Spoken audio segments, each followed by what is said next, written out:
हाँ जी भैया जी, क्या हाल चाल? आप ठीक, मैं ठीक, सब ठीक। तो भैया जी आज मैच हुआ है Karachi Kings versus Quetta Gladiators का। बहुत ही घमासान, बहुत ही बिग राइवलरी थी। कुछ बहुत वर्ल्ड के अंदर कुछ जो बिग राइवलरीज हैं, जैसे Lionel Messi versus Ronaldo, Pakistan versus India.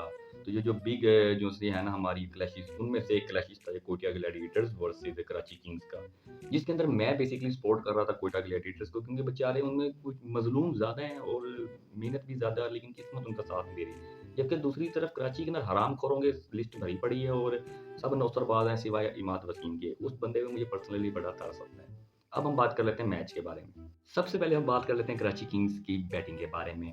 Karachi Kings ने टोटल जी 164 का टोटल स्कोर बोर्ड पे चस्पा किया और 165 का टारगेट कोयटा ग्लैडिएटर्स के लिए मुयस्सर मुहैया किया।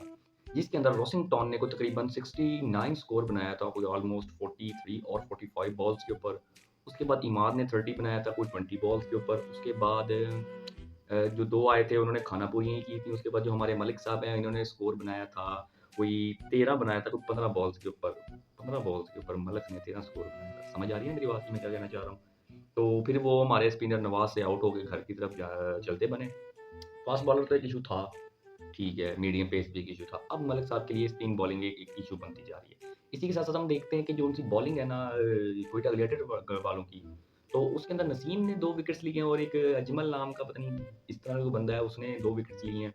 बाकी सबको 1-1 विकेट मिली है और इन्होंने अपना जो-सा है टोटल वो पोस्ट की है। उसके बाद हम आ जाते हैं कोयटा ग्लैडिएटर्स की बैटिंग के ऊपर। कोयटा ग्लैडिएटर्स वालों की जिन्होंने अपनी इनिंग्स का आगाज़ एक चौका रसीद करके किया, लेकिन उसके बाद 14 पे इन्होंने पहला खिलाड़ी आउट किया, जिसमें हमारा जो उनका ओपनर था, अब आई गेस मैं उसको भूल रहा हूँ, लेकिन चलो आप लोग मुझे कमेंट सेक्शन में बता दो, ऐसा भी कोई इश्यू नहीं है। फिर आ जाता है गप्टिल। गप्टिल जो-सा है जी वो कहता है मैं एंड तक ही खड़ा हूँ। हर उस बंदे के साथ उसने पार्टनरशिप लगाई है। उसके बाद उसने कहा है मैच अब हमारा है, कराची वालों तुम लोग जाओ अपने घर। तो कराची किंग आज गप्टिल की वजह से ऑफिशियली एलिमिनेट हो गई है पीएसएल से। मिलते हैं भाईजान सीज़न 9 के अंदर। हम तो आपको इतना ही कहेंगे। अब आ जाते हैं हम सरफराज अहमद, कैप्टन कप्तान साहब के ऊपर। बहुत ही कोई बेकार इनिंग्स खेल रहे थे सरकार। कोई रिवर्स शॉट्स भी लगाने की कोशिश की, लेकिन वो जो सस्ता गरीबों का एबी डिविलियर्स है, वो नहीं बन सके। उन्होंने को तकरीबन 29 स्कोर किए, 25 बॉल्स के ऊपर, और अपनी कुर्बानी दी है उन्होंने गप्टिल के लिए ताकि हम मैच में बने रहें। और मैं समझता हूँ ये बड़ी खुशाइन बात है कि एक कप्तान सैक्रिफाइस कर रहा है, सेल्फिश इनिंग नहीं खेल रहा, सो कॉल्ड जिस तरह तुम लोग बाबर को कहते हो। भाई उस पे भी या किसी भी कप्तान पे ये सिचुएशन बने तो वो यही ही करेगा। अब हर कोई हैदर अली तो होता नहीं है। तो कप्तान साहब ने अपनी इनिंग्स को सैक्रिफाइस किया। उन्होंने जो 50-50 बनानी थी, उन्होंने कहा छोड़ो क्या करनी है, मैच जीतो।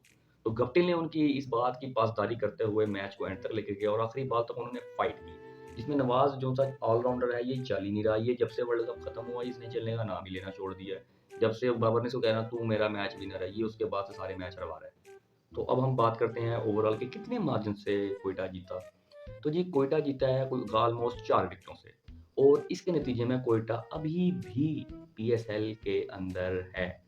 ये अब मुल्तान और पेशावर पे डिपेंड करता है कि क्या वो खुद बाहर जाके कोयटा वालों को इन करेंगे या वो खुद मेहनत करके अंदर ही रहेंगे टॉप 4 के अंदर, और टॉप 4 वाले आपस में लड़ेंगे और गुत्थम-गुत्था होंगे फाइनल में घुसने के लिए। अब हम बात कर लेते हैं मैच के टर्निंग पॉइंट की, जिसके अंदर कोई गप्टिल 50 बनाने के बाद जो पागल हुआ है ना, वो 50 बनाने से पहले नहीं हुआ था। पहले वो कच्छवे की तरह रेंग रहा था और वो इस तरह स्कोर कर रहा था जिस तरह कोई रेगिस्तान में पानी के लिए बंदा तरस नहीं रहा होता, ऐसे वो बैटिंग कर रहा था।